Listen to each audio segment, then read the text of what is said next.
Halo guys, kembali lagi bersama aku di channel Nox TV. Film kali ini menceritakan seorang petinju berbakat yang hidupnya berubah drastis setelah mengalami tragedi besar. Di puncak karirnya sebagai juara tinju, ia terlibat dalam sebuah insiden yang berujung pada hukuman penjara. Saat keluar dari dalam penjara, ia mendapati bahwa semua yang dimilikinya telah hilang, karir, reputasi, dan wanita yang ia cintai. Ia berusaha menebus kesalahannya dan membuktikan dirinya telah kembali. Untuk menebus semuanya, ia harus kembali ke ring tinju dan menghadapi lawan-lawan yang bukan hanya di atas ring tetapi juga dalam dirinya sendiri. Lantas bagaimanakah kelanjutan alur ceritanya? Still in Nox TV.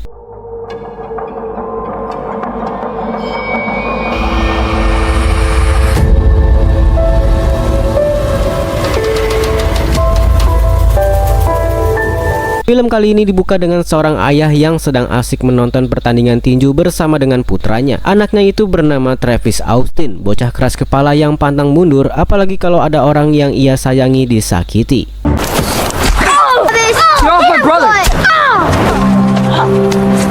Travis juga mempunyai seorang adik perempuan yang bernama Kelly, tapi sayangnya keluarga mereka jauh dari kata harmonis. Sang ayah kecanduan judi, sering kalah taruhan, dan hal itu makin membuat kehidupan mereka berantakan. Sampai akhirnya keputusan pahit pun diambil. Ayah mereka tega meninggalkan Travis di panti asuhan, hanya memberikan sebuah benda kecil bernama Odo sebagai kenang-kenangan. Okay, go ahead, hit me. You want to hit me? Go ahead, hit me. Come on, punch me. Hari itu menjadi titik paling menyakitkan bagi Travis kecil, di mana ia hanya bisa menangis keras sambil berlari, tak sanggup menerima kenyataan kalau keluarganya sendiri telah meninggalkannya.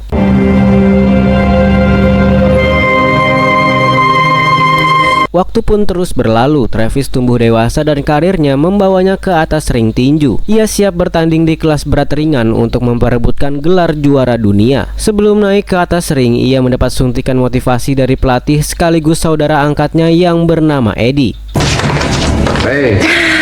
Tak ketinggalan, pacarnya yang bernama Dana juga memberikan ciuman semangat yang membuatnya makin percaya diri. Karena malam itu lawannya bukan sembarangan, melainkan petinju tangguh bernama Willy Roman. Pertarungan pun kemudian dimulai. Dari ronde pertama sampai ketiga, Travis menjadi bulan-bulanan dipukul habis-habisan oleh Roman.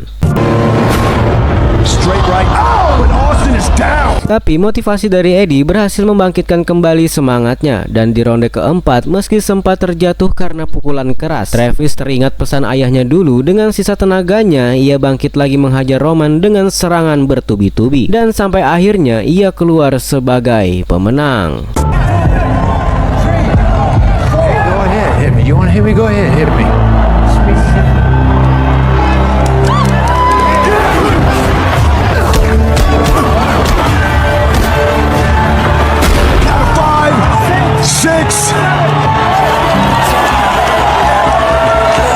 Kemenangan besar itu dirayakan dengan pesta mewah di rumahnya. Semua tamu kagum dengan pencapaiannya, bahkan putri Eddie bernama Ashley ikut terpukau melihat sabuk juara milik Travis.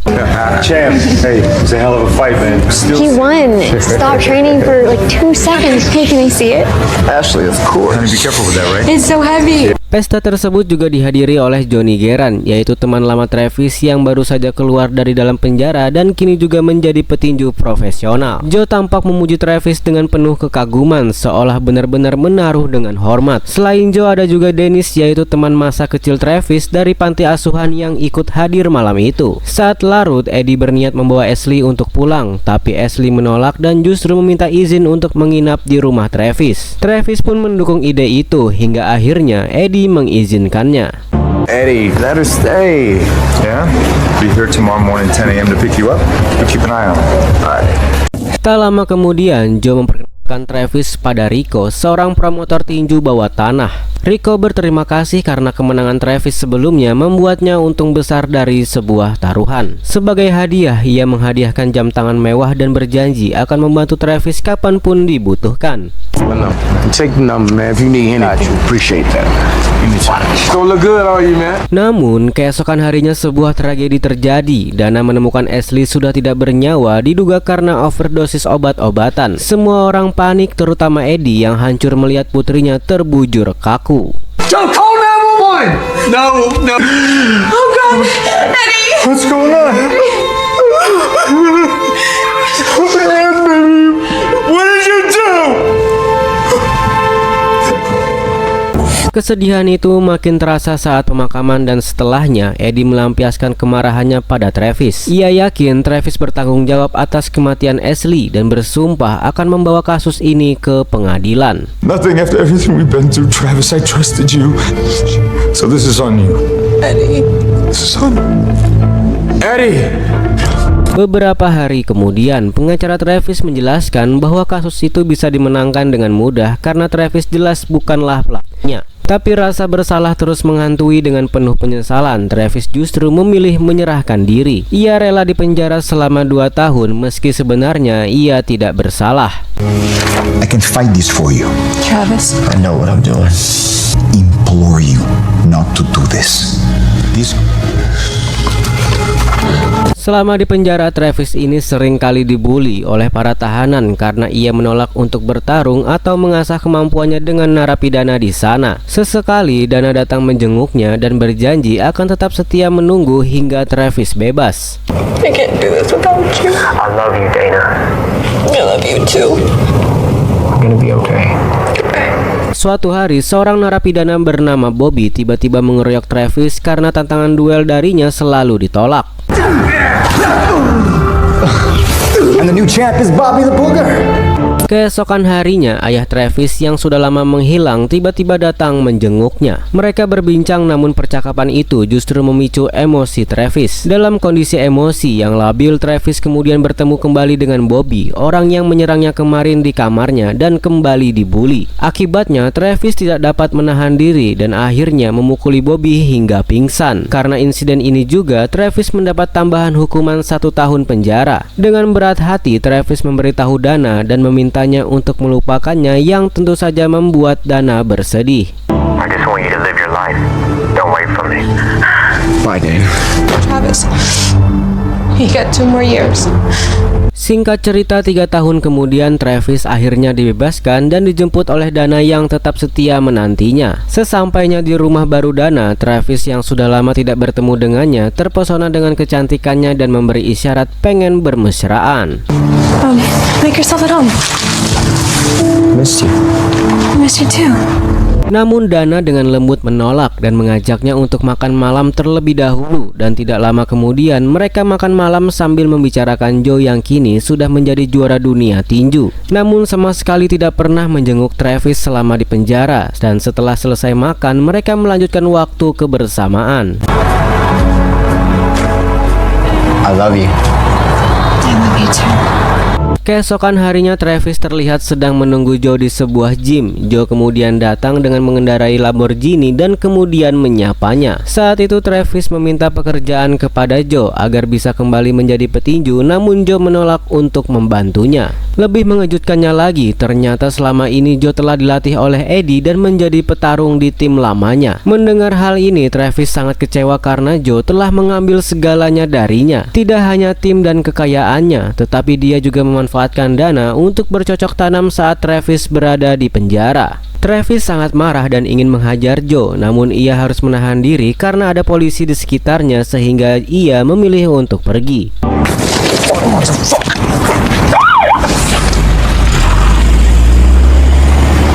Sesampainya di rumah, Travis menanyakan kebenaran kepada Dana dan ternyata Dana dipaksa untuk melakukannya demi bertahan hidup. Namun pertengkaran pun terjadi di antara mereka hingga akhirnya Dana mengusir Travis dari sana. You broke my heart. Get out. I'm done being heartbroken about you. Get out! Merasa tidak ada lagi yang peduli dengannya dari kehidupan mewahnya dulu, Travis memutuskan untuk pergi ke rumah Dennis dan meminta tolong agar bisa tinggal sementara waktu. Dan suatu sore, Travis yang terjebak dalam kesulitan finansial memutuskan untuk meminta bantuan Dennis. Saat itu Travis meminta Dennis untuk membawanya menemui Rico, seorang pria yang dikenal memiliki koneksi di dunia tinju bawah tanah. Tanpa ragu, Travis menerima tawaran itu karena ia sangat membutuhkan uang. Namun pertarungan ini ternyata ternyata hanya berlangsung sekali. Alasannya meski bayarannya yang diterima cukup untuk menutupi kebutuhan mendesaknya, jumlahnya hanya $400, angka yang tidak sebanding dengan resiko besar dalam pertarungan brutal dan berbahaya tersebut.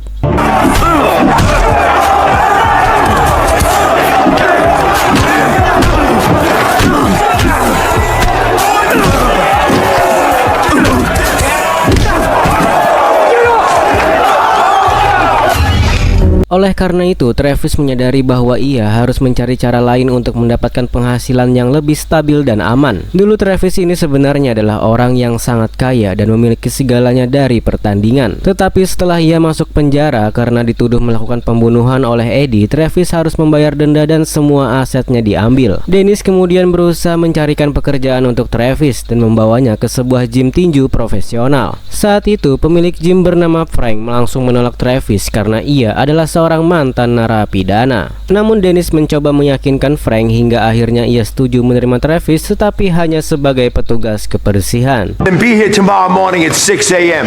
You're late, you're fired. Yeah, you're bad, bro. All right?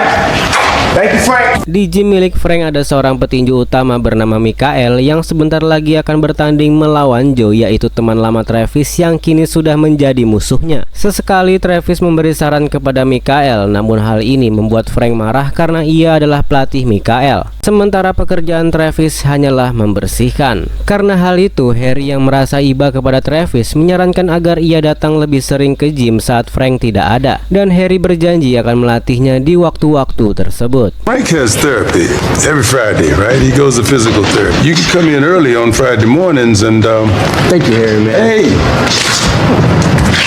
Suatu hari Frank mengetahui hal ini dan marah besar kepada Travis. Saat itulah terungkap bahwa sebenarnya Frank membenci Travis karena ia memilih meninggalkan dunia tinju dan masuk penjara meski sebenarnya Frank tahu bahwa Travis tidak bersalah saat itu. Untungnya setelah mengetahui Travis diam-diam berlatih, Frank mulai mempertimbangkan kembali dan akhirnya memutuskan untuk menjadikannya sparring partner bagi Michael, karena mereka akan menghadapi Joe dan Eddie yang dulunya bagian dari tim Travis. That's it. Move it. Cal, stop. I'm not him. Well, you better fight like him. You're out of a job. You got me? Now get back in there and start throwing some punches and... Suatu hari ketika Travis mulai berdamai dengan dirinya sendiri dan menerima masa lalunya yang penuh luka, ia memutuskan untuk menemui ayahnya setelah sekian lama. Dengan perasaan campur aduk, Travis merasa bahwa inilah waktu yang tepat untuk memperbaiki hubungan mereka. Saat bertemu, ayahnya menyambut Travis dengan air mata dan menyerahkan sebuah amplop. Dengan penuh rasa penasaran, Travis membuka amplop itu dan menemukan beberapa foto, yang ternyata adalah foto Kelly, adik perempuannya yang kini telah hidup bahagia bersama keluarganya sendiri dan dikaruniai 2 orang anak. Selain itu, amplop tersebut juga berisikan nomor telepon Kelly, kemungkinan diberikan oleh ayahnya agar Travis bisa menghubungi dan menjalin kembali hubungan dengan adiknya yang sudah lama tidak ia temui.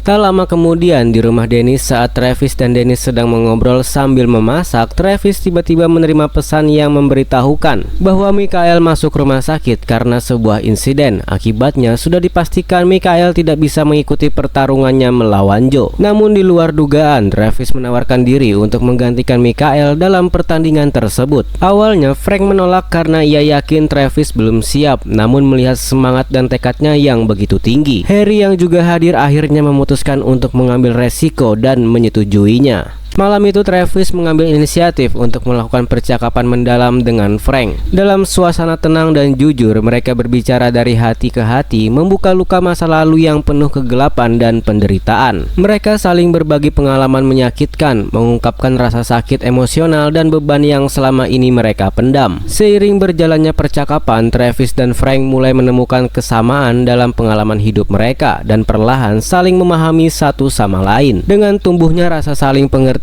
Frank akhirnya tersentuh dan merasa bahwa dukungannya akan sangat berarti bagi Travis. Pada akhirnya Frank memutuskan untuk mendukung Travis dalam perjuangannya, meraih kemenangan dan setuju untuk bergabung sebagai anggota baru dalam tim.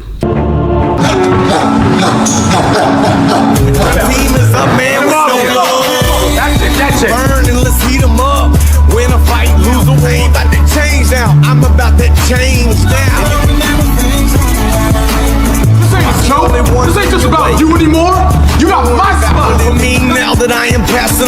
cauliflower earlobe as I released. I'm using them to them. Thanksgiving, I'm feasting them. I'll knock you out in the weekend.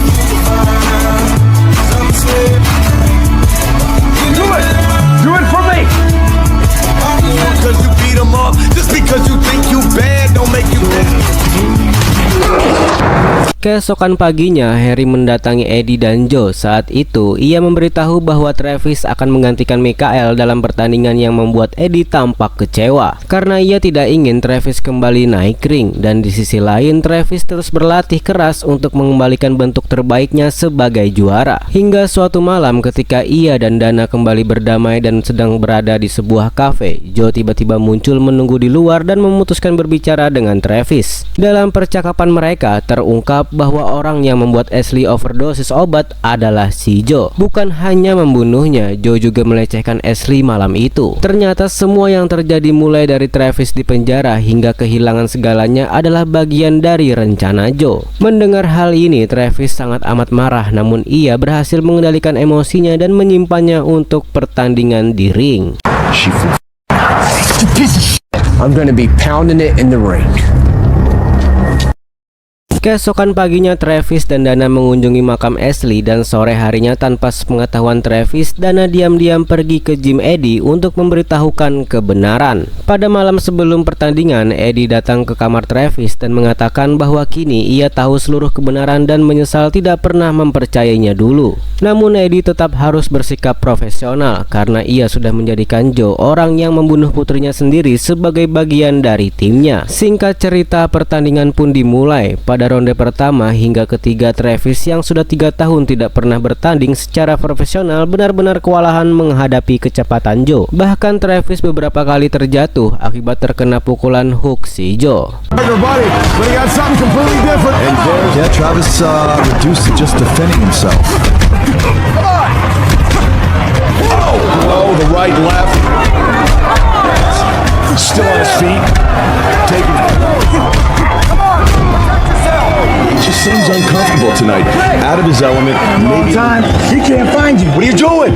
Namun saat jeda pertandingan, Frank yang selama ini marah akhirnya berhasil membangkitkan semangat Travis kembali hingga ia mampu melakukan serangan balik di ronde keempat. Tidak lama kemudian, pertandingan mereka memasuki ronde ke-10. Ronde penuh ketegangan yang menjadi penentu nasib kedua petinju. Dan dalam momen emosional ini, Eddie yang telah mengetahui semua kebusukan dan pengkhianatan Joe selama ini mengungkapkan seluruh fakta yang membuat Joe terguncang secara mental. Terkejut dan kehilangan fokus akibat pengungkapan tersebut, Joe kehilangan kepercayaan dirinya. Saat ronde ke-10 dimulai, Travis yang dipenuhi amarah atas pengkhianatan Joe tidak membuang waktu dan langsung melampiaskan seluruh kemarahannya. Dengan kekuatan dan tekad yang luar biasa, Travis melancarkan pukulan keras. Pukulan itu begitu kuat hingga membuat Joe terpental keluar dari tali ring.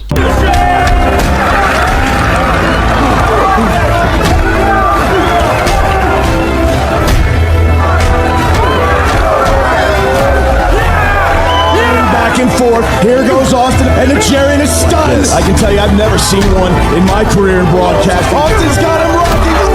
Shot. Joe, the chariot has been thrown. There it is! New champion! To the round 10, and your winner by knockout. What an emotional battle we have just witnessed. Pada akhirnya Travis dinyatakan sebagai pemenang pertandingan dan berhasil merebut kembali gelar juara dunia, mengukuhkan posisinya sebagai petinju terbesar di dunia. Dan kebesokan harinya, Dana dan Travis memutuskan untuk mengunjungi rumah Kelly, adik perempuan yang sudah lama tidak mereka temui. Setelah sekian lama berpisah, reuni ini menjadi momen yang sangat dinantikan bagi kedua saudara tersebut. Di tengah suasana haru dan penuh kebahagiaan, ketika kerinduan antara kakak dan adik ini akhirnya terobati. Keduanya merasakan kembali hangatnya keluarga yang telah lama menghilang dan film pun selesai.